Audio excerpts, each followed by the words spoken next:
সামনে বিধানসভা ভোট, তাই প্রধানমন্ত্রী ক্ষমা চাইলেন। ভোট বড় বালাই। প্রধানমন্ত্রী কবে শেষ ক্ষমা চেয়েছিলেন তা এখন জনগণের মনে পড়ছে না। 56 ইঞ্চি ছাতি চাবড়ে কথা বলেন আমাদের প্রধানমন্ত্রী। তিনি মহারাষ্ট্রে মানুষের কাছে ক্ষমা চাইলেন। কেন ক্ষমা চাইলেন তা দেখে নিন।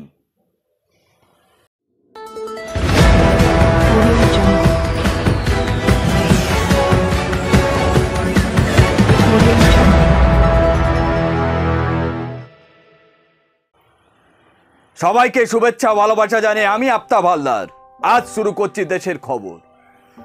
মহারাষ্ট্রে এখনো নির্বাচন কমিশনার নির্বাচন ঘোষণা করেননি, কিন্তু এই বছরের শেষের দিকে ভোট হওয়ার কথা আছে। মহারাষ্ট্রে লোকসভা ভোটের ফল বুঝিয়ে দিয়েছে এনডিএ শিবিরের অবস্থা খুবই খারাপ। তার উপর মারাঠি অস্মিতার সবচেয়ে বড় প্রতীক শিবাজি মহারাজের মূর্তি ভেঙে পড়েছে। কয়েক মাস আগে ঘটা করে যার উদ্বোধন করেছিলেন স্বয়ং প্রধানমন্ত্রী নরেন্দ্র মোদী। ফলে মুখ পুড়েছে শাসক দল তথা বিজেপি তথা এনডিএ। এই মূর্তি বসানোকে কেন্দ্র করে বড় দুর্নীতির অভিযোগ উঠেছিল।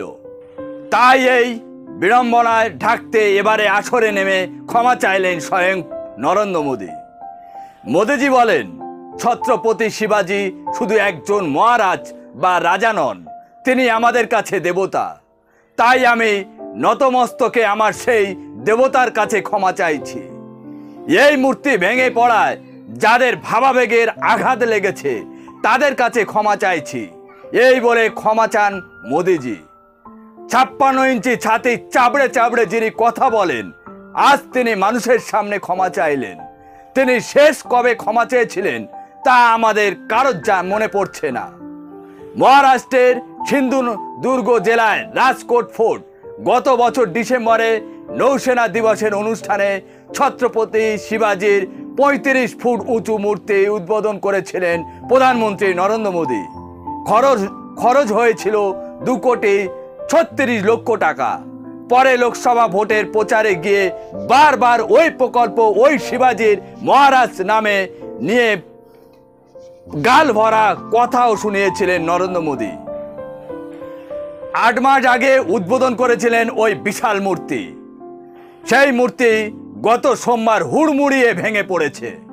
শিবাজি মূর্তি নির্মাণের দুর্নীতি অভিযোগে সরব হয়েছেন সব বিরোধী দল।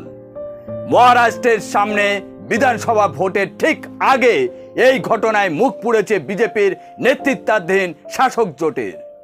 মুখ্যমন্ত্রী একনাথ শিন্দে ও উপমুখ্যমন্ত্রী দেবেন্দ্র ফড়নবিসের ইস্তফার দাবি তুলেছেন বিরোধীরা।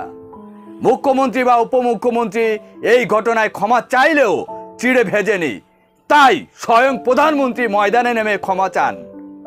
মহারাষ্ট্রে মোদী গিয়েছিলেন ৭৪,০০০ কোটি টাকার বাঁধ বন্দর প্রকল্পের শিলান্যাস করতে। সেখানে গিয়ে প্রথমে তিনি বলেন, শিবাজি মূর্তি ভাঙার জন্য শিবাজি মহারাজের কাছে ক্ষমা চাইছি, যারা আঘাত পেয়েছেন তাদের কাছে ক্ষমা চাইছি। এখন প্রশ্ন হচ্ছে, মহারাষ্ট্রের ডাবল ইঞ্জিন সরকারে একে তো লোকসভা ভোটে ভরাডুবি হয়েছে, এবার সামনে বিধানসভা ভোট, আবার শিবাজির মূর্তি ভেঙে পড়েছে। বিধানসভা ভোটে বিজেপির তরি পার করতে পারবে তো, নাকি রণতরী সমুদ্রের মাঝপথে ডুবে যাবে তা আমি জানি না, সময় বলবে। আজ এখানে শেষ করছি। সবাই ভালো থাকবেন, সুস্থ থাকবেন। Tata, bye bye.